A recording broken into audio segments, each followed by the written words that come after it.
turno de escuchar al maestro Francisco Javier Hernández Salcedo, director corporativo y cofundador del Expro Humanitas, vicepresidente y cofundador de Sociacracia AC, es licenciado en Derecho, cuenta con maestría en Derecho por la Universidad de Estudios de Posgrado en Derecho y es licenciado en Economía con especialidad en Alta Dirección de Empresas de la Escuela Superior de Economía del Instituto Politécnico Nacional. Adelante, le damos el uso de la palabra hasta por 10 minutos. Muchas gracias.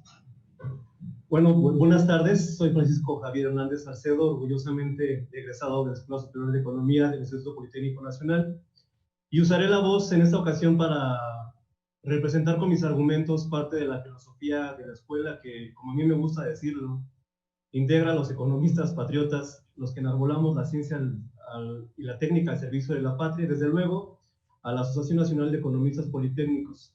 Les agradezco a todos ustedes, diputados y diputadas, la oportunidad de hablar ante la más grande tribuna de nuestro país con motivo de la definición del presupuesto de egreso del 2021 y sobre todo de las propuestas para reactivar nuestra economía. Y sin más preámbulo, comenzaré compartiendo la presentación.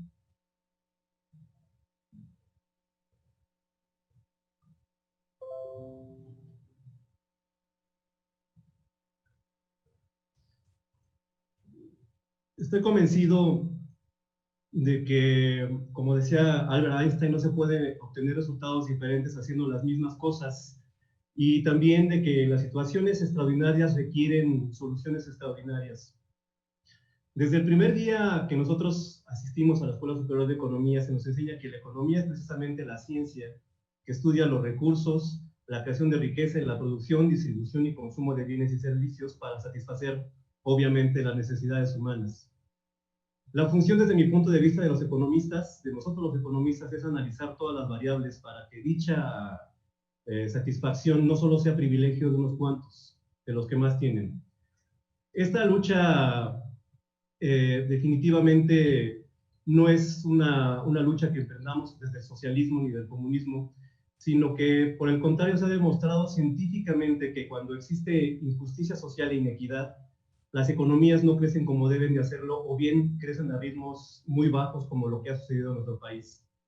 Y esto precisamente porque los grandes agregados se sostienen en las grandes empresas, pero se omite considerar que incluso las clases sociales más desprotegidas tienen la capacidad, cuando se les empodera, de participar directamente en la creación de potencias mundiales. En otras palabras, si se empodera al individuo, por ende, se potencializa en todos los aspectos a la sociedad y, por supuesto, a la economía.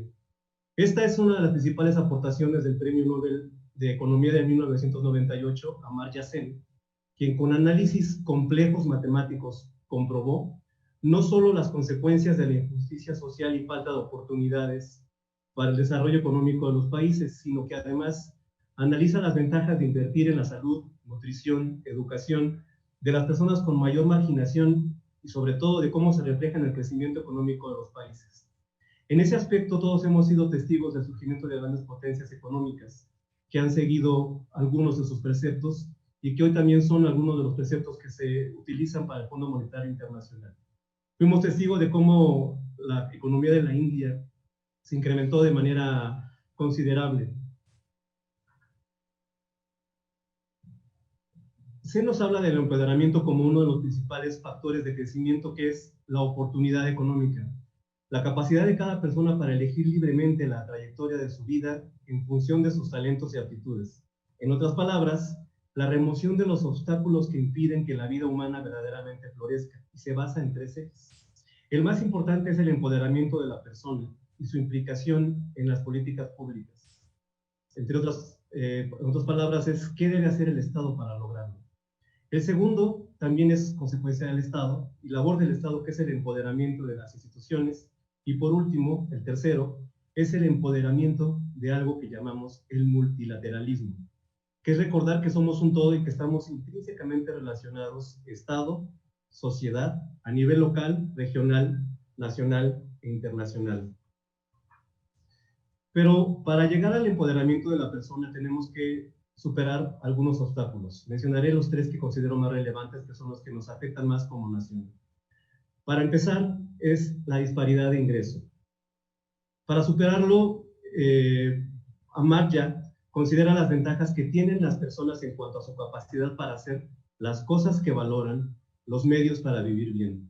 Y la falta de esto genera un círculo vicioso que debemos romper, pues si no se tiene acceso a la educación, difícilmente podemos acceder a un mejor medio de vida.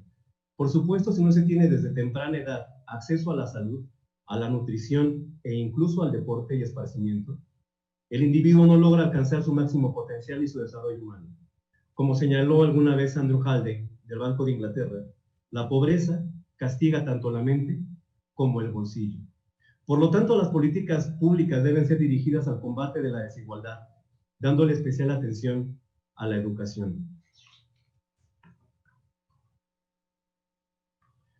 Entre esas políticas públicas tenemos que considerar los tres principales que todos ustedes ya han mencionado anteriormente, que son la política de estímulo del gasto en salud y educación, las políticas activas del mercado laboral y prestaciones relacionadas al empleo.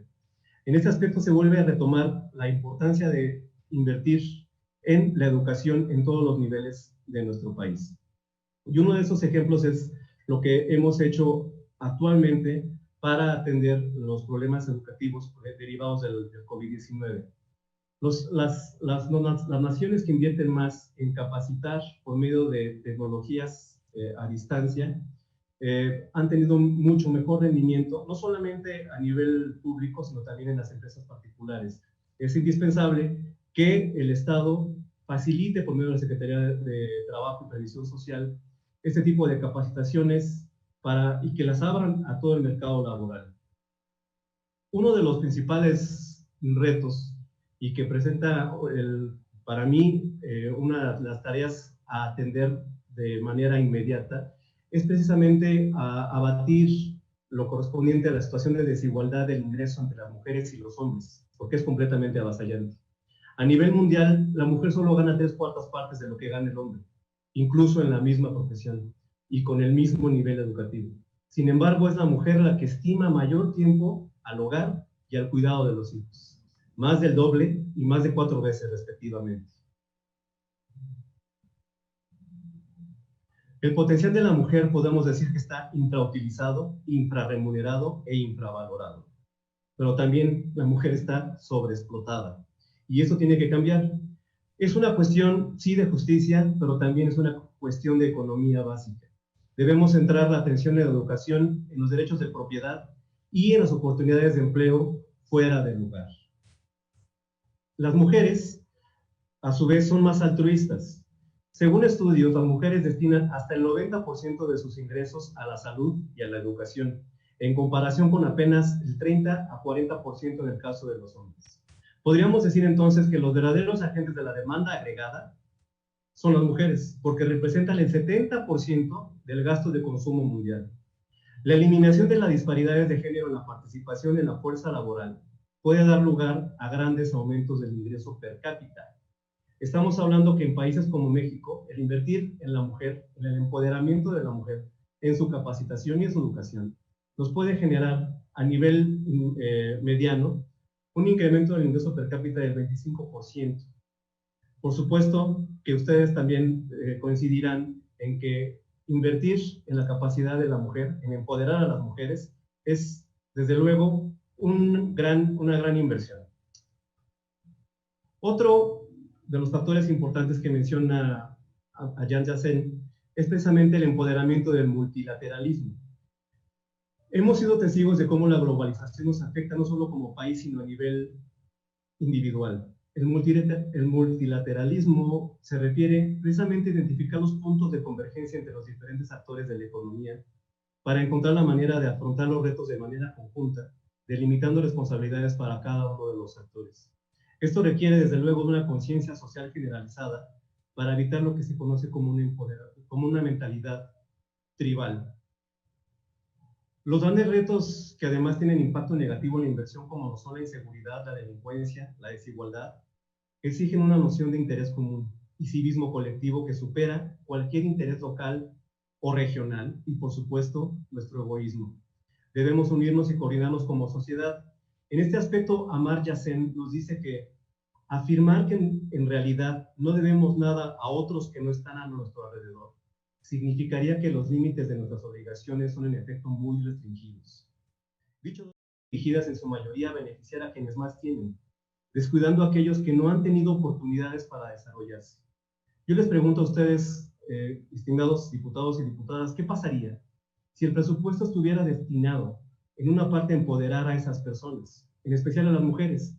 No se trata de regalar dinero, sino de dotarles de los medios para contribuir con toda su capacidad, como dijera Amartya Sen.